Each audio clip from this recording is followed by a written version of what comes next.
नमस्कार students corner या YouTube चॅनलवर सर्वांचं हार्दिक स्वागत। जे विद्यार्थी इयत्ता 12वी मध्ये शिकत आहेत तर अशा विद्यार्थ्यांसाठी महत्त्वाची बातमी सीईटी सेल मार्फत घोषित झालेला आहे। यावर्षी सीईटी 2 वेळा होणार आहे, म्हणजेच विद्यार्थ्यांना सीईटी अटेम्प्ट 2 वेळा देता येणार आहे। एका पहिल्या परीक्षेमध्ये तुम्हाला जर गुण कमी पडले तर दुसऱ्या परीक्षेमध्ये तुम्ही यासाठी प्रयत्न करू शकता। दोन्ही परीक्षांमधील तुम्हाला गुण जास्त ज्या परीक्षेमध्ये पडतील ते गुण अंतिम विचारात घेतले जाणार आहे। तर याचं फायनली वेळापत्रक देखील MST CETच्या पोर्टलवरती प्रसिद्ध करण्यात आलेला आहे। आता याच्यामध्ये PCM या ग्रुपची जी परीक्षा पहिला पेपर आहे तो 11 एप्रिल ते 19 एप्रिल या दरम्यान असेल आणि PCB ग्रुपची परीक्षा 21 एप्रिल ते 26 एप्रिल असणार आहे। आणि याचबरोबर दुसरं पाहू शकता की दुसरं शेड्यूल देखील या वेळापत्रकामध्ये देण्यात आलेला आहे।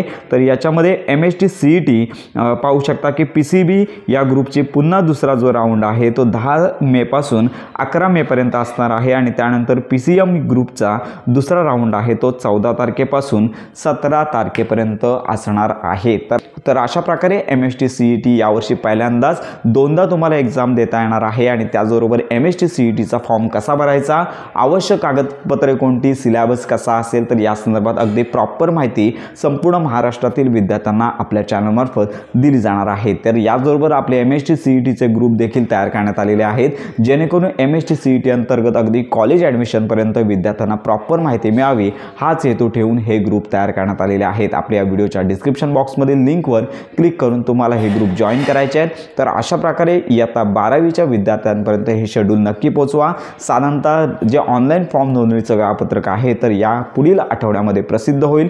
डिसेंबर अखेरपासून किंवा जानेवारी संपूर्ण जो महिना आहे तो CETच्या नोंदणी प्रक्रियेसाठी वापरला जाणार आहे। तर अशा प्रकारे ही महत्त्वाची माहिती संपूर्ण माहिती इतरांपर्यंत नक्की शेअर करा। MST CET PCB PCM या ग्रुप संदर्भातली CET असेल तर या संदर्भात प्रॉपर माहितीसाठी आपल्या स्टुडंट्स कॉर्नर या यूट्यूब चॅनलला लाईक, सबस्क्राईब आणि हाईप नक्की करा।